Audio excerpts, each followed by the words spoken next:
भिवंडी की आज जो घटना हुई है क्या जानकारी अतिशय दुर्दैवी अशा प्रकारची ही घटना आहे। ही इमारत C1 कॅटेगरीची होती, ती रिकामी करण्याचे आदेश दिले होते। जवळपास 25 लोक त्यातनं रिकामेही केले होते असं मला आयुक्तांनी सांगितलं, पण तरी देखील जो काही कॉन्ट्रॅक्टर आहे त्याच्या लोकांनी तिथे रिपेअरचं काम सुरू ठेवलं आणि त्यानंतर ही घडलेली घटना आहे। त्यामुळे ज्या लोकांचा मृत्यू झालेला आहे त्यांच्या परिवाराच्या प्रती आमच्या संवेदना आहेत।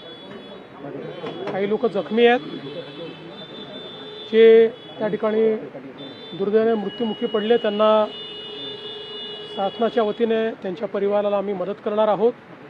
आणि त्याचवेळी अशा पद्धतीनं ज्या कंत्राटदाराने हे काम सुरू ठेवलं त्याच्यावरही फौजदारी कारवाई करावी अशा प्रकारचा आदेश आयुक्तांना देण्यात आलेला आहे।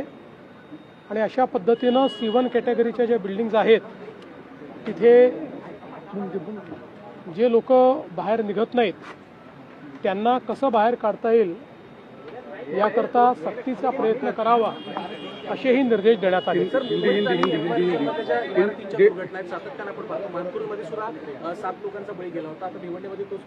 मुळामध्ये जसं मी सांगितलं की C1 कॅटेगरी म्हणजे धोकादायक इमारत म्हणून घोषित झाल्यानंतर तिथनं लोकांना बाहेर आपण काढतो।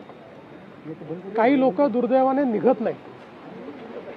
आता आपण मानपूरची जर दुर्घटना बघितली, तिथे देखील रिकामी झालेली बिल्डिंग पडली आणि ज्या ठिकाणी पडली ते रिकामं केलं होतं, पण त्यातले काही लोक निघालेले नव्हते। त्यामुळे मला असं वाटतं की जीव अत्यंत महत्त्वाचा आहे।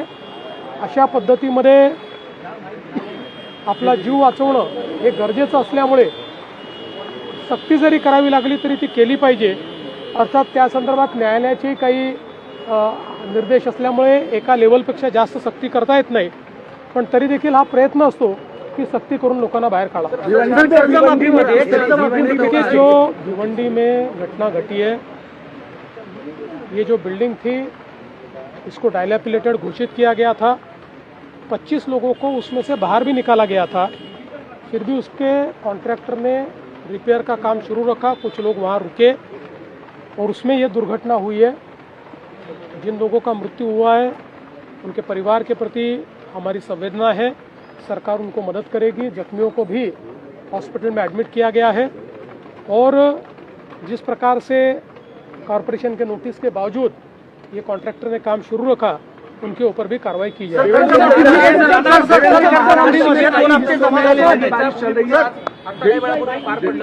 तुम्ही 2029 जुलैची डेडलाईन दिली, काय सांगा? मी SRAला हे सांगितलेलं आहे की त्यांनी 4 वर्षात याचं काम पूर्ण करायचं ठरवलं आहे, पण मी त्यांना डेडलाईन दिली आहे की 3 वर्षामध्ये हे काम त्यांनी पूर्ण केलं पाहिजे। अनेक वर्षापासनं लोकशाहीर साहित्यरत्न अण्णाभाऊ साठे यांचं चिरागनगरचं जे घर आहे तिथे एक मोठं स्मारक व्हावं ही मागणी होती, ती आमच्या सरकारने पूर्ण केलेली आहे। अतिशय सुंदर आणि भव्य स्मारक आम्ही तयार